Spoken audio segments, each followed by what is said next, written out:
There is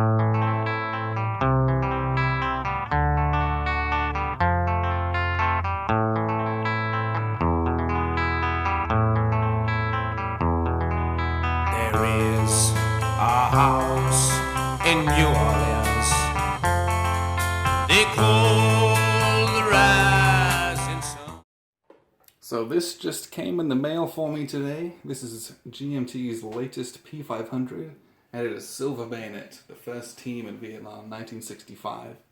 And this is the 25th anniversary edition of the game being made. The first edition was printed in 1990. But obviously, this was scheduled to be released on the 50th anniversary of the campaign, but we missed that just by a little bit. So this is a big old thick GMT box. Bag of bags. Something to be expected from GMT these days. We also have the rules of play. Now this is a two-player game, which covers obviously that first operation, Silver Bayonet, in the Laang Valley. This is a full-color rulebook. It's actually quite thick, although this last section is a lot of design notes and historical stuff. But as you can see, even the photographs are full color. They saved no expense in this printing of the game, and I believe that they did that as kind of like a tribute to those who were, you know, in part of this campaign.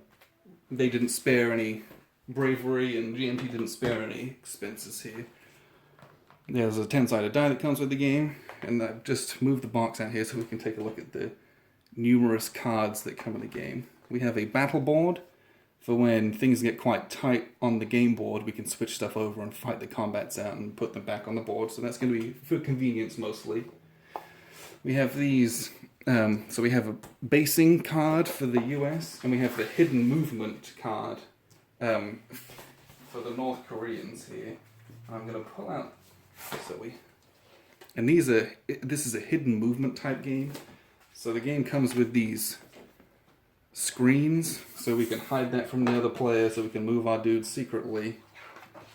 And we're going to base our helicopters and have our air points secret as well. So there's one for the 1st Cavalry, and there's one for the PAVN. We also have, player aids wise, standard sequence of play, and this is double-sided. It's going to explain to us what all the various units do, but then, you know, order of battle, how things are going to work in the game. Then there's also a campaign sequence of play, because there's a campaign variant where you can play the scenarios together, and this explains how that all works and how the games come together. And the majority of these cards here are the scenario cards, and there's a lot of these. These cards are all double-sided.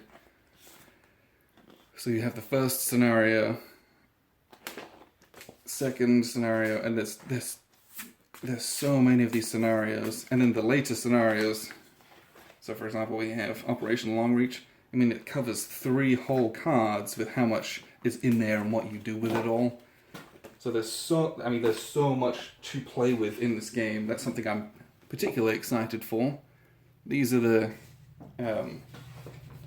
player aid chart and reference cards, and there's 2, and they are identical, one for each player. So this has things like broken arrow when you call in the airstrikes, all the different bombardments and maneuver tables that are going to help us move around and calculate stuff. There's terrain effects chart as well on the back, so we'll be referencing those a lot throughout the game. And that's all the chart. There's a lot of big old pile of cards and charts here. So let's take a look at these are the game pieces. There's a sheet and a half, double-sided. And I don't know if anyone's had a look at the original game from 1990, but you can go on the GMT website on that page and see it. The counter art has been updated significantly, and these are beautiful counters. The combat and movement factors are in bold, so they're a nice, very viewable. The helicopters, they have the different Hueys and the Chinooks. Yeah, it just looks so good. This is going to be a great looking game on the table. But then there's this sheet which has air support tokens and various other things to track what's going on in the game that we'll be using. The last thing in this box is the map, which they also spent a lot of time redoing and revising. And you can go on the game page for this game, and there's some stuff written up about how much effort went into it and the changes that were made to the board to make it what it is. And this board is fantastic looking. Okay, so it's fully mounted. We're going to put it this way. So the text on the board is facing this way, and the tracks kind of face that way. So it looks very green, but that's what we should be looking for in a Vietnam game.